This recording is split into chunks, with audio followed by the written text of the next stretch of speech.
Hi, my name is Ken Lasterson. I wrote the Microbiome Prescription website. I am a recovered person from chronic fatigue syndrome, or MA. Actually, I've had several bouts of it with recovery each time. The one of the the method of recovery varied slightly from incident to incident, but the the final realization of what came was it wasn't a particular type of infection. One of the recovery was assuming it was a occult rickettsia infection or something like a occult rickettsia infection, and for the protocol of Cecile Jardine, which actually did the job slowly, but it did the job. But then on the next relapse, most of the relapse were caused by stress. Um, was that I rediscovered a study from 1999 showing a distinctive microbiome profile for people with chronic fatigue syndrome coming out of Australia. And with that one, revisited things and then realized that the microbiome was the dominant factor. I've been involved reading literature on CFS ME for over 25 years now. I've read just about every study out there. I looked at them, and my training is in mathematics and logic, and I believe in the odds or principle, or basically keep it simple, stupid, or the simplest explanation is like the best. And in terms of being well trained modeling, I ended up modeling and realized, wait a minute, what is the best model of all the theories and things tossed out there? And there are dozens and dozens out there which are measurable and, more importantly, actionable. Hey, discover that DNA is a cause. It's nice, but can you do about fixing DNA? You can't. Now, the microbiome is sweet because the microbiome is relatively easy to manipulate compared to everything else, which means that if you get a microbiome sample and it shows dysbiosis, that is not the normal distribution, and you adjust it, voila, there's a good chance your symptoms could moderate or, as in my case, totally disappear. So what I want to do is look at the chronic fatigue syndrome microbiome, and the goal is to reduce symptoms from microbiome manipulation. Um, I write, I have a site, cfsremission.com, where I have tons and tons of posts over the years. But I figured it was time to upgrade it by adding in a video with the absolute latest stuff I have and work from there. Okay, so before I go to the site, let's take a look at a couple of things. Common characteristic of ME/CFS is cognitive issues. Well, guess what? Autism, Parkinson's disease, Alzheimer's all have a big, whoopingly big microbiome component found there in study. As you can see by the number of studies here, for example, with Alzheimer's, look at all the studies reporting the same situation, which is high akkermansia is causing that. Another condition over here is high for Alzheimer is Papillomavirus javanis, which is a mouth bacteria, where it's the bacteria in the mouth gets into the body and is likely a significant contributor. So we have tons and tons of information about how things do. Now, the thing to remember is that many bacteria perform the same function or similar function, which means if things go out of whack in terms of what is being produced, what chemicals being pumped in the body, it may be the same chemicals getting into the person, but person A will have one set of bacteria, person B will have a different set of bacteria, person C will have a third set of bacteria. What they have in common is what they produce, but if you do a microbiome test, you have different bacteria there. So the this adds in one way what you have lots of trouble understanding if you have brain fog. It adds complexity, but the complexity basically by using the correct form of AI, not ChatGPT or any large language model, an old classic form called expert systems, it is very easy to deal with, or relatively easy to deal with. So now we can do the same thing and look at irritable bowel syndrome, which, as you would expect, has a massive number of bacteria, and just about every other symptoms associated with chronic fatigue syndrome has there. Now, one of the things that happens is that as you go through here, you will find that you have contradictory results. Some says high, some says low. And the reason basically it comes in is microbiome studies are generally lack standardization. I talked to Scott Jackson a couple of weeks ago, and the situation is worse now. And I discovered myself. I had originally been using uBiome, a company which has now gone belly up. And when it went belly up, I downloaded all my FASTQ files from them. And then there were four other companies who offered free FASTQ file processing, so I just uploaded them and was expecting to get the same report, or at least one of them to get the same report. No luck. Every single one said totally different bacteria. Some cases said one bacteria was high, other lab says different bacteria is low.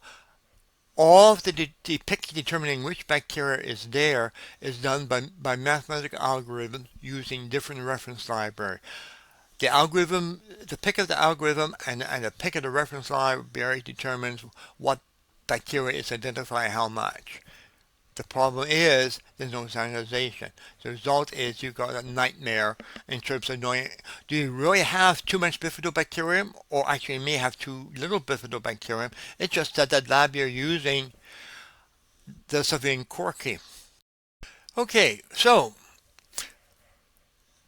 basically microbiome prescription was created to facilitate my own recovery and anybody else who was interested in. Originally focus was chronic fatigue syndrome alone, but the algorithms work for just about anything because the algorithms look at correcting the microbiome dysbiosis, and it uses some 2.5 million facts in terms of its expert system, which is different than a ChatGPT. It's a very different type of AI, very old type of AI, which works very well. So we have samples uploaded. We have 4,500 different samples of people who use BiomeSite, 1,500 from Ombre, the BiomeSite people. Okay, we have 751 samples annotated with chronic fatigue syndrome ME. BiomeSite has 385, roughly what's that? About 8% of the people there. Ombre has 178 with that's about 10% too. So the key thing is different lab processing will give different answers, but if you have samples from the same lab, we can find associations there. A clinical study may report a association, but they use a different lab than what you may be able to acquire. And what they found may not agree with what is reported with you. So we have to use the same lab in order to get results. And often the published studies suffer from small sample size, sometimes from naive statistical method. My training is in statistics, a master's with a bunch of PhD courses. And I'm also a creative thinker, and I tend to use atypical statistical methods, which result in some interesting discoveries.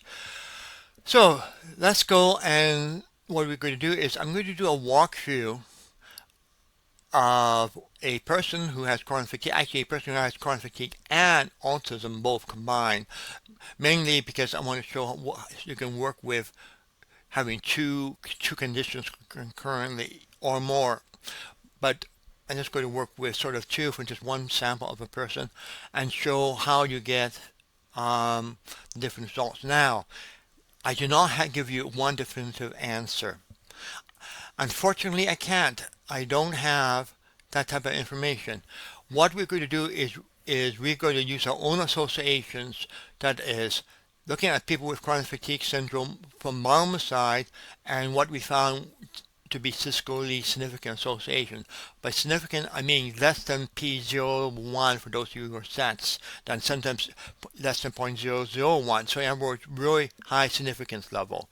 But we're going to be using conventional literature for getting suggestions. But there is a gotcha. For probiotics, we have a novel way of getting probiotic suggestions without making use of literature, thanks to the people over at precisionbiome.eu who made a bunch of their data available to me. The second way is we're going to look at not at what we detected from our own data, we could look at what is reported in the literature. So we could pick the bacteria based on PubMed association. Then we're going to do something called cross-validated. We're going to say, okay, here's the bacteria we do, and what helped those bacteria, which has also been found to help chronic fatigue syndrome. In other words, we know that when you try something, it helps one person, doesn't help the next. That's fine. When you are dealing with filtering by bacteria and suggestion of things that are known to help, and say, okay, does it help the bacteria? Does it help a subset? And combine the two of them together, and you probably have a big double thumbs up as something that has a high probability. Again, I'm a statistician. I look at the probability, not absolute. So it gives a high probability.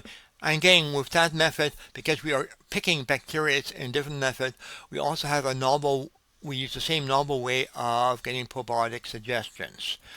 So the suggestions are based on bacteria selection, two ways of picking them. One is from the associations we find by looking at data from the same lab. Second is we get from the published literature on the U.S. National Library of Medicine. The numbers are different. In fact, the associations are different for different labs. So for suggestions from Aubrey, what is likely causing it is different than the suggestion from Biomosite. I'm not surprised given the nature of having no standardization. It can be very frustrating because many people reasonably, for most things in life, expect things to be defined and determined. After all, it's science. No, it's art. Microbiome is very much an art, and you have the reports being a Picasso in one case, a Rembrandt in the other, and the caveman painting on the walls with a third, all over the place. So we simply work with the best that we have. Probiotic suggestion, we have two ways of doing it. We work from what is published in our studies, which tends to be limited. We have very little information about how a particular probiotic impacts a particular bacteria. Nobody may have done a study with a large enough sample size to detect where the impact. The last way is the novel method, which is called R-square or statistical. It's the correlation coefficient between bacteria, and that comes from the precision biome. So at this point in time, I'm going to swing over to the site, and we're going to take a look at doing everything. Okay, I have gone to the site, I have logged in, and just assume a sample is uploaded. This is a person who has chronic fatigue syndrome as a diagnosis, also incidentally has autism. Now, when you go to the site, it gives you, just tell me what to take or avoid. You can do that, but what I would do is it simply flags everything that's high or low and works from there. It's much better to reduce it to only the bacteria which are related to the symptoms you have. And again, we make use of the data we have. We click here, and then this we repaint, and voila, we see all the conditions we have. I notice that everything are listed by the forecast based on the microbiome alone of what the person is expected to have or has a good chance of having. And you see what we have here. We have 5 of the top 7 suggestions being matches for this particular person. And we can go down more, and you can see there some matches, some don't matches. And it's not a absolute definitive because there's so much overlap between symptoms and conditions. So we have down there And now if we want to get suggestions, we just go and proceed. This gives you everything as suggestions, and that's what I'm going to do. You could go and restrict it to certain type of things only, but there's a second way after the fact to take a look at that. So that's what you just do is click suggestions, and it does a bit of calculating away. And it gives a list of all the symptoms. This person basically ended up with 33 symptoms, ME with IBS, etc. And now identify the bacteria. Although it has 33 different entries, the bacteria identified are 24. Why? Because often some of these things are associated to the same groups of bacteria. So we end up with our 24 bacteria here. And we now have the list of things. And now here's something interesting. I mentioned in the beginning that I use Cecile Zardine's protocol. And calculating things out, guess what? Every antibiotic with CFS after is one which is being used in her protocol or other people who have a successful protocol with chronic fatigue syndrome. And what do we have? Here we have the top 3 of the top 4 suggestions, which are all for antibiotics, all being those used as azacitidine for treating chronic fatigue syndrome, which means by some magic thing, the expert system came up with the same suggestions as Zardine did without using Zardine's information in the process at all. Then we have other thing. We have this one, which is sweet. It looks sweet. Unfortunately, it's only available in Italy. So if you're in Italy, okay, you go there, and now we have other things, and we go down the list. And in general, I have a rule of thumb. The top list is whatever the highest rate is. You basically want to play down to about half of that. So we have down here, we have there, and over here we have, more importantly, things to avoid. Oh, we see wheat to be avoided. Probably, perhaps gluten-free. But here's we have a few catch. We will sometimes find that it seems to be not just gluten, but wheat gluten explicitly. Dietary fiber, inulin, all those things which are often prescribed as fixes for the microbiome actually, with this person's microbiome, will make things worse. So we have things down there, and down the bottom we have the probiotics which being computed as likely to have, and the ones which is there is this particular one. Actually, this is the one which notice the same value all the way there, and it's all because of one thing, and there's a mirror reason. Colostrum bactericum is it. So that's why all the top ones are there, and then we have other things there. So that is basically the suggestions. Now we can go back to the top, and we have two things. We can go over to the actually 3 things. We can go back and go over to the consensus report. The consensus report has everything listed there, and I calculate things 5 different ways, 5 different variations. And what we want to do is we want to have ideally things where every one of these 5 methods come up with the same suggestions and nobody there. So what we have here as one of the suggestions near the top is rye. Notice we were to avoid wheat, but you take rye. Rye also has a gluten, but it has a different type of gluten than wheat does. So we can go down there and we can take a look, and now you can go over and say, okay, you can sort them. Okay, what type of flavonoids should be taken? Okay, here are the flavonoids. But wait a minute, none of these are particularly high value. And nope, which means that probably don't bother buying flavonoids, not likely to do. How about foods? We have rye, we have cranberry beans, we have AK, we have rosemellow, we have cabbage, carrot, cranberries.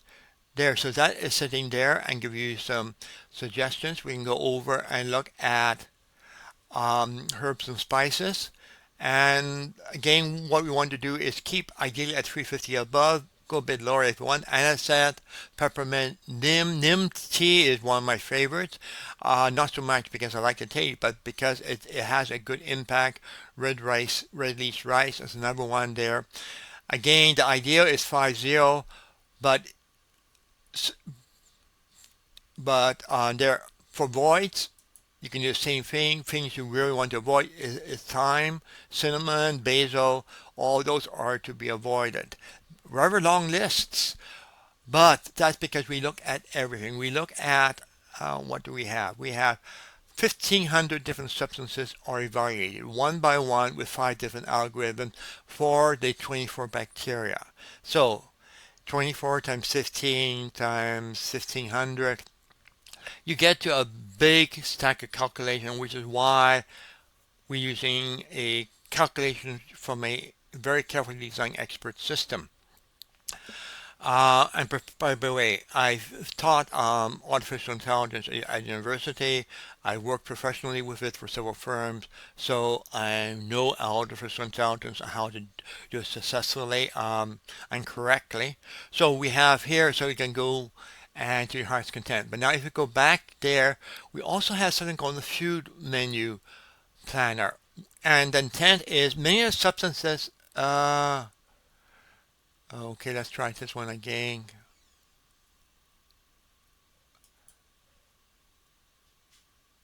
Okay, right, something has gone wrong. I'll come back to that a little bit later. Okay, I fixed the thing. One of my ongoing problems is that ChatGPT bots and other of the popular AI system walks everybody's site and hit it exhaustively, which means often it brings down sites, which is what was there. So I fixed that. And now if you go there, what we find is we find the nutrients in the food from the studies which are have the highest value, and you can see they assign a priority number, and you may take a look at that. Okay, that's one of the things from the studies, but what in the world is that? Resveratrol? Hey, wait a minute, that's a supplement. I have no idea what that is. Okay, that's nice. You could, if you want to, at this point, just click here and it indicates what it is. Oh, it's high in two things: rye, very high, and cloudberry. And there's a little bit in oats, in buckwheat, etc. Barley, but I don't see it in wheat. So this is a substance unique for rye, which is a big contributor here. Now we can go over and take a look at this one, and we find that it's in black chokeberry there, and there's a little bit in blackberry, raw blackberry, and there's a little bit in a microscopic amount of apple. So basically, even though blackberries weren't listed on the suggestions, you can see where blackberry will help, but far better if you can get it is a black chokeberry, because that is for her the higher. Okay, let's go back. Clicking through nutrient takes you back, and what we do is we do a quick take of food, and what we have is things done listed by what is best, and we find the European grape. Grapes are there. Cloudberry is there, which some of you are familiar with. Some cereal is an odd one, and there rye grain flour. And if you see something odd, all you have to do is click here, and you can see things which are priority, and you can sort that. And most of the priority is to avoid, and those are the things that are in it which are beneficial. Omega N3 is in it, which is one of the reasons because, but fatty acid, non polyunsaturated is a thing, which is why it's snuck in there. So sometimes the suggestions are a little bit odd, and the reason they're odd is because we're working from a subset of nutrients, and we do a bit. But more importantly, you have quick avoid foods. Figs, dates, apricots, all of them have negative value, and if you click on one of them, you can find out why. Glucose and fructose are the things to be avoided. and you can see all the things in it which are to be avoided and only 3 things in it to take. So you get some idea of why certain foods are suggested or not, and everything is based on published nutrient databases, and there is a ton of them, and I'll just click here to there, and here is a list of all the data sources which I downloaded sound data from, processed the data, put it into a unified database and processed. Okay, so that basically gives you an idea of the food site, and you can build menu site, etc. So it's just showing you how you can find more substances to take or substances to avoid than what is explicitly listed based on what is the nutrients and how you can understand why something was suggested or to be taken or avoided. Again, there's work to it. I wish it was easier, but it gives you the information. And my goal is not to give you advice, it's to give you the information. And then hopefully you or your qualified medical professional or your significant other will raise the data, understand enough of it, and come up with a concrete plan for you. So we have consensus report, that one, and now we have one last thing, which is this one. And this one uses the bacteria identifier and looks at every single bacteria and find out what actually does it, and it goes and produces things. And number one is Lactobacillus reuteri, and it's called Lactobacillus for the new name, and my system tends to use the correct contemporary name, not the old names. So Lactobacillus reuteri, Adelphilus is there. That one is available as a probiotic. Fermentum is there, and so you have a list of things there. But more importantly, you see some probiotics to avoid. And notice we have 42 entries, and we only have we have 1, 2, 3, 4, 5, 6, 7, 8, 9. Of the 42 probiotics which are in this database, only 9 are suggested to be taken. The rest are to be avoided. Probiotics can be a major harm to you. Now, if you're having something like brain fog, the Adelphilus is probably a not recommended. Click on more information there. And the reason it's not recommended is that many of the species out there which are sold retail produces D-lactic acidosis, which is associated with brain fog. Reuteri is generally safe. Fermentum is generally safe. Some of the others you need to wander around and see about finding. Some of these are things which are in current clinical studies but do not have a commercial retail provider. So it is a bit there, but then again we do have bifidologum with, you don't want bifidologum. Okay, so we have things there, and this is a number set of information. Okay, so that is pathway 1, working from the associations we got from people using the same lab who reports the same symptoms, and sorting out the bacteria to address using that, and then calculating out what substances you should take and probiotics you should take based on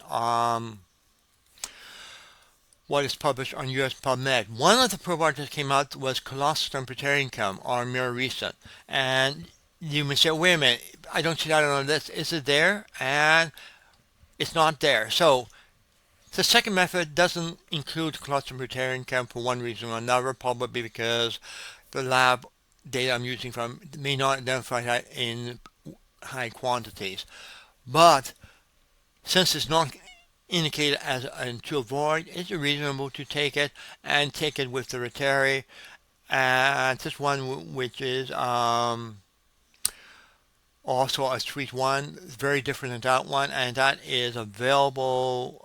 If you take a look on the web, you'll find it. Generally, it's in a Japanese product, if I remember right.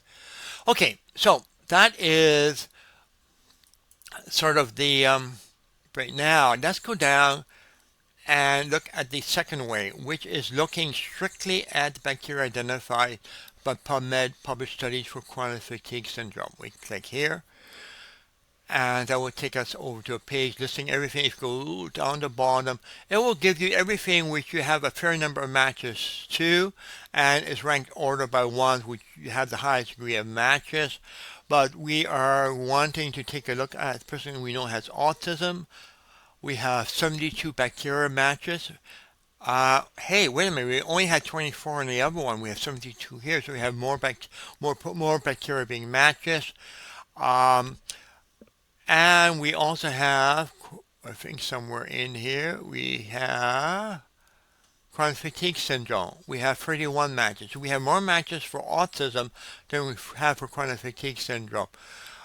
However, if we take a look at long COVID, we have 80 matches, which means, if I remember right, this person had COVID too as part of their history. So now we have actually three things there, and we just go down is we do a click report. And now again we wait for a little while because it has 2 million factors to wade through and lots of different pattern matches to do. So it will take a little while before the report shows up.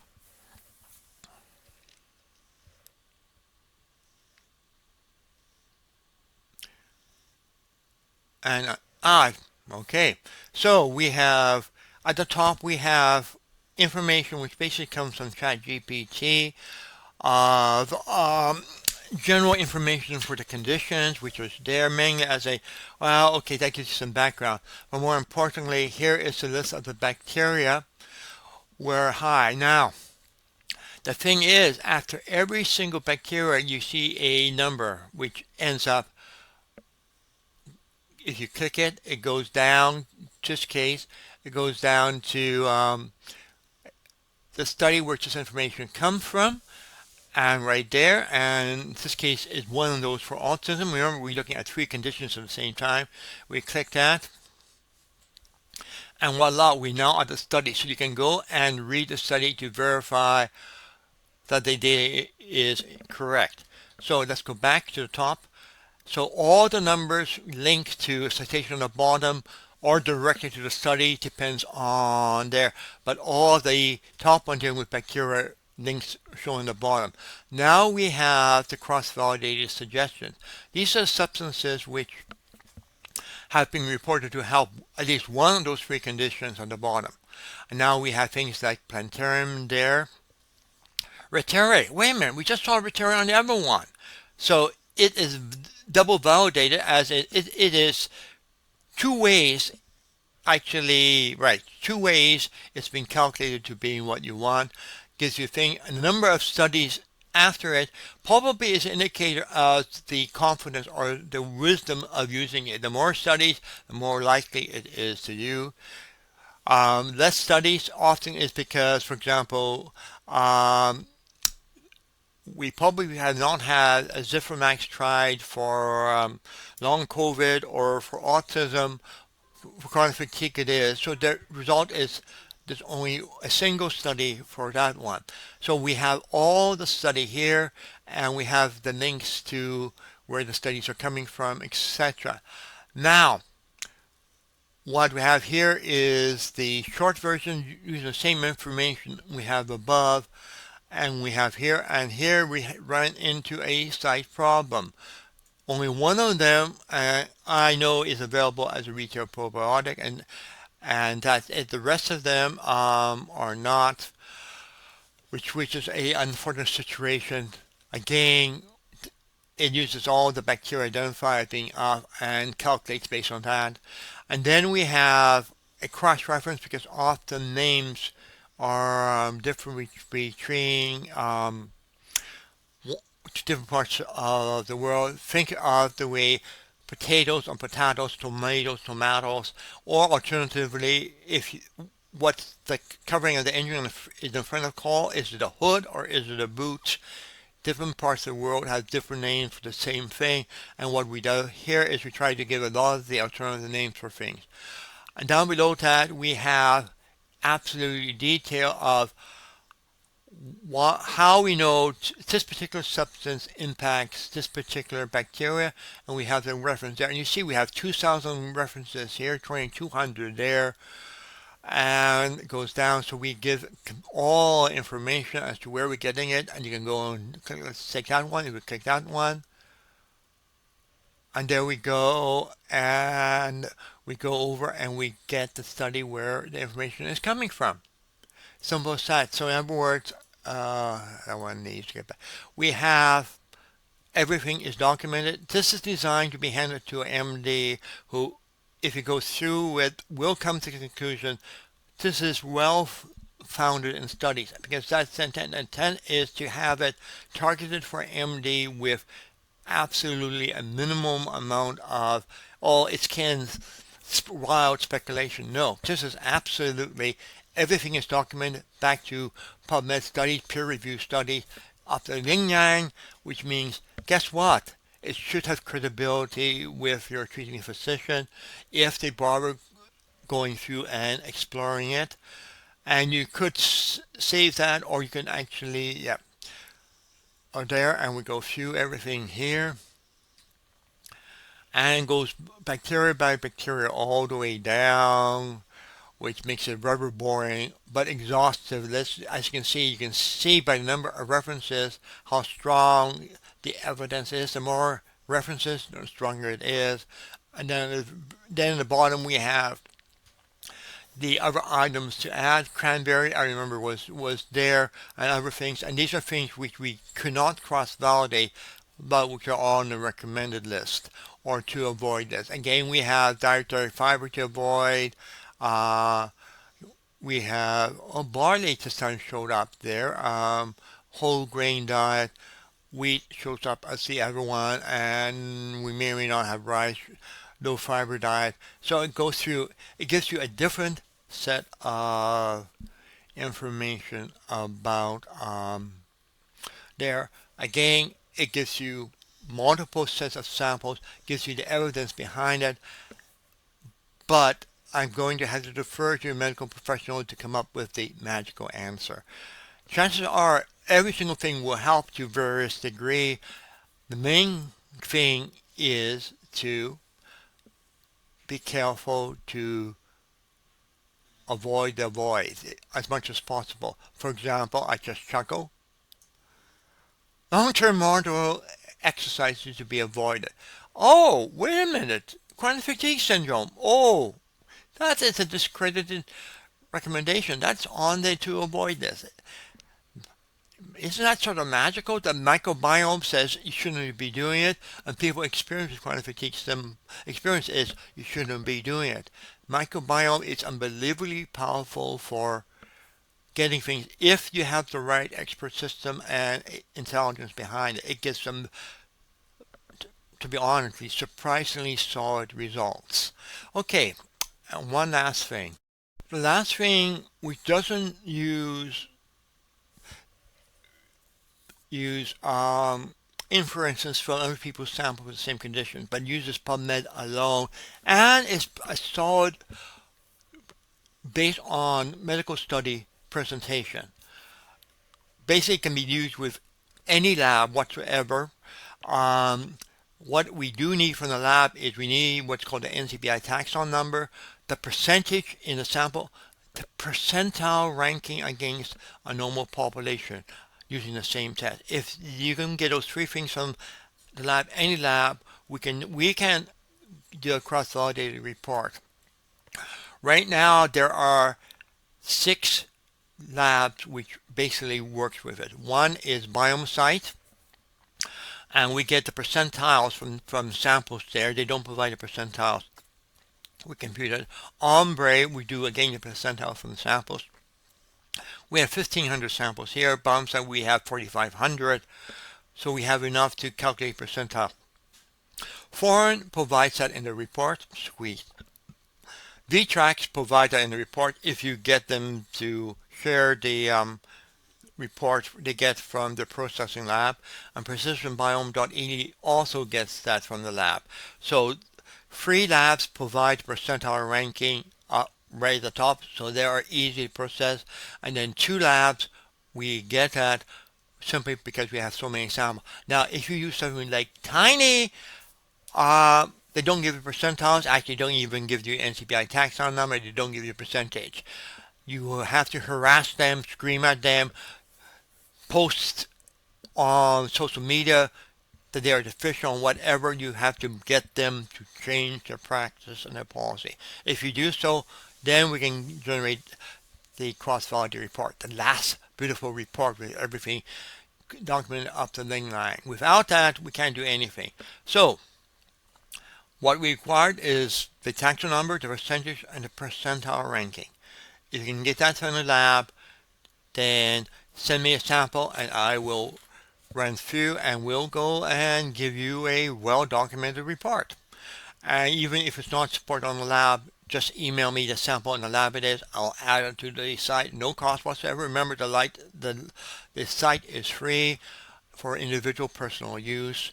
If you are a physician making regular use of it, let's talk about licensing to help support the cost. Right now, it's supported by donation on my own pocketbook, and I intend to keep it that way because often people with chronic fatigue syndrome simply can't afford additional expenses. The lab tests are expensive enough how it is. Okay, with that being done, I'll sign up and get this up.